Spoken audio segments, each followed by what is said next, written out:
بیت المقدس مسلمانوں کا قبلہ اول ہے۔ یہ فلسطین کے شہر القدس میں واقع ہے۔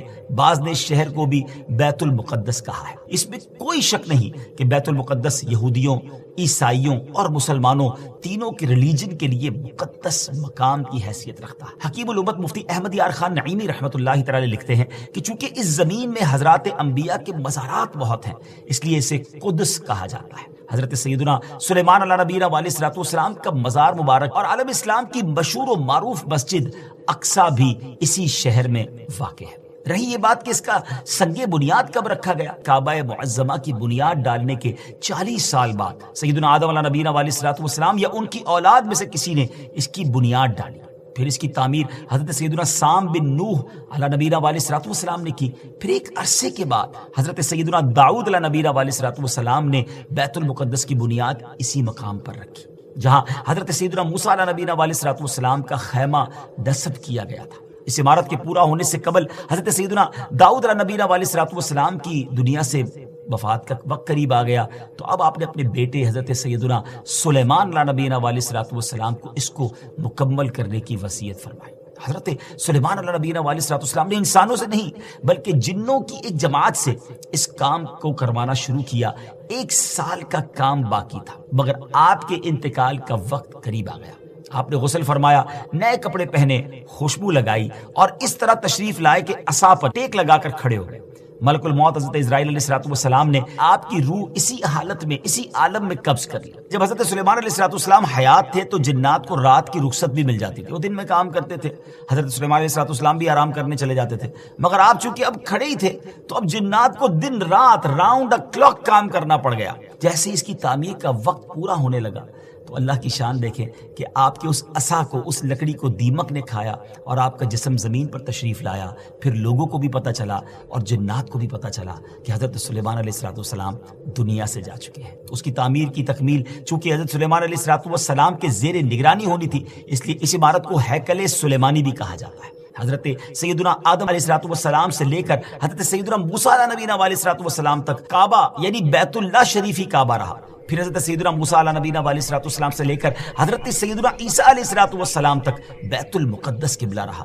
اور ہجرت کے بعد مدینہ منورہ میں بھی مسلمان 16 یا 17 مہینے تک بیت المقدس کی طرف ہی رک کر کے نمازیں پڑھتے رہے۔ ہجرت کے 1 سال 5.5 مہینے کے بعد 15ویں رجب پیر کے دن مسجد بنی سلمہ میں نماز ظہر کے درمیان قبلے کی تبدیلی ہوئی اور اللہ پاک نے پیارے آقا علیہ الصلوۃ والسلام کی خواہش کے مطابق مسلمانوں کا جو کعبہ ہے، قبلہ ہے، وہ کعبہ کو فرما دیا اور اب مسلمان کعبے کی طرف رک کر کے نماز ادا کرنے لگے۔ اس مقام پر آج بھی مسجد قبلتین قائم ہے۔ معراج کی روایات میں یہ ہے کہ جب نبی پاک علیہ الصلوۃ والسلام مکہ مکرمہ سے مسجد اقصیٰ پہنچے، اچھا یہ بھی بڑا ریلیونٹ کوسچن ہے کہ جب رب نے اپنے پاس بلانا تھا تو مسجد اقصیٰ کیوں لے جایا گیا؟ ڈائریکٹ نبی پاک آسمانوں کی طرف چلے جاتے، سدرۃ المنتہا پہنچ جاتے، بیت المقدس کیوں لے جایا گیا؟ سبحان اللہ، تو وہاں نبی پاک کے آپ کے شان اور آپ کے مقام کے اظہار کے لیے آپ کو بلایا گیا۔ کائنات کی سب سے عظیم جماعت، کائنات کی سب سے عظیم، یوں سمجھے کہ نبی پاک کو امامت عطا کرنی تھی۔ یہ کیسی نماز تھی، یہ کیسی جماعت تھی کہ سارے انبیاء مسجد اقصیٰ میں موجود ہیں اور صفے بنائے کھڑے ہیں، انتظار ہے امام کا، اور نبی پاک پہنچتے ہیں۔ جبریل امین نے نبی پاک کے ہاتھ مبارک کو پکڑا اور نبی پاک کو مصلی کی طرف بڑھا دیا۔ میرے آقا نے امامت فرمائی، صف بصف کھڑے ہیں انبیاء، مصطفیٰ امام ہو گئے۔ سبحان اللہ، یہ کیسی نماز تھی؟ سیدی اعلیٰ حضرت فرماتے ہیں نا کہ فرماتے ہیں نماز اقصیٰ میں تھا یہی سر، سر کہتے راز کو، کیا راز تھا؟ نماز اقصیٰ میں تھا یہی سر، عیاں ہو معنائے اول آخر، پتا چل جائے دنیا کو کہ کون اول ہے کون آخر ہے دست بستہ پیچھے حاضر جو سلطنت آگے کر گئے تھے، یعنی بڑے بڑے انبیاء جو اب سلطنت کر کے گئے مگر میرے نبی کے پیچھے ہاتھ باندھے کھڑے ہیں۔ پوری دنیا کو یہ میسج دینا تھا کہ آپ امام الانبیاء ہیں، آپ خاتم الانبیاء ہیں، آپ کا جو مرتبہ ہے وہ کائنات میں کسی اور کا نہیں ہے۔ اور سبحان اللہ، یہاں نبی پاک کو نماز کے بعد پیاس محسوس ہوئی، اب ذرا سمجھیے.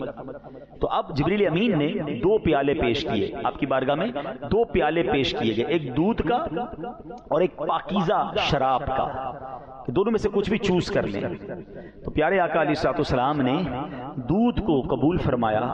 جبریل امین نے کیا کہا؟ الحمدللہ الذی ہداک الفطرۃ، تمام تعریفیں اللہ پاک کے لیے جس نے آپ کو فطرت یعنی نیچر کی طرف رہنمائی فرمائی. لو اخذت الخمر غوت امتک، اگر آپ شراب کا پیالہ قبول فرماتے تو آپ کی امت گمراہ ہو جاتی. نبی پاک نے دودھ کو سلیکٹ کیا. اب علماء نے اس میں بہت خوبصورت گفتگو لکھی ہے کہ سبحان اللہ، ہم اس نبی کے امتی ہیں. پیارے آقا علیہ الصلوۃ والسلام نے امت پر کرم فرمایا، دودھ کا پیالہ قبول فرمایا اور امت کو گمراہی سے بچا لیا. اب ہمیں کیا سیکھنا ہے کہ یہ امت فطرت پر قائم رہنے والی امت ہے، لہذا ہم سب پر لازم ہے کہ ہم فطرت پر قائم رہیں. اب یہ فطرت کیا ہے؟ فطرت پر قائم رہنا کسے کہتے ہیں؟ آئیے ذرا اس کے بارے میں، اس کی امپورٹنس سنتے ہیں. قرآن مجید میں اللہ کا پاک ارشاد فرماتا ہے فطرۃ اللہ التی فطر الناس علیہا لا تبدیل لخلق اللہ ذالک الدین القیم ولکن اکثر الناس لا یعلمون. آسان ترجمہ قرآن کنز العرفان. یہ اللہ کی پیدا کی ہوئی فطرت ہے جس پر اس نے لوگوں کو پیدا کیا. اللہ کے بنائے ہوئے میں تبدیلی نہ کرنا، یہی سیدھا دین ہے، مگر بہت سے لوگ نہیں جانتے. پتہ چلا کہ دین جو ہے نا ہمارا، یہ دین فطرت ہے، یہ نیچر سے ہٹ کے نہیں ہے. باقی سب نیچر سے ہٹ کے جو ادھر ادھر رائٹ لیفٹ چلے جاتے ہیں. اللہ کریم نے مجھے اور آپ کو دین فطرت عطا فرمایا ہے. سبحان اللہ. اب ذرا غور سے سنیے گا حدیث پاک، ما من مولود الا یولد علی الفطرہ. اللہ کے نبی فرماتے ہیں ہر بچہ فطرت پر ہی پیدا ہوتا ہے. آگے کیا فرمایا؟ فَأَبَوَاهُ يُهَوِّدَانِهِ أَوْ يُنَصِّرَانِهِ، یعنی اس کے ماں باپ ہوتے ہیں، اس کے پیرنٹس ہوتے ہیں جو اسے یہودی یا نصرانی بنا دیتے ہیں. ماں باپ کو دیکھ کر، رشتہ داروں کو دیکھ کر پھر وہ کوئی اور مذہب اختیار کرتا ہے.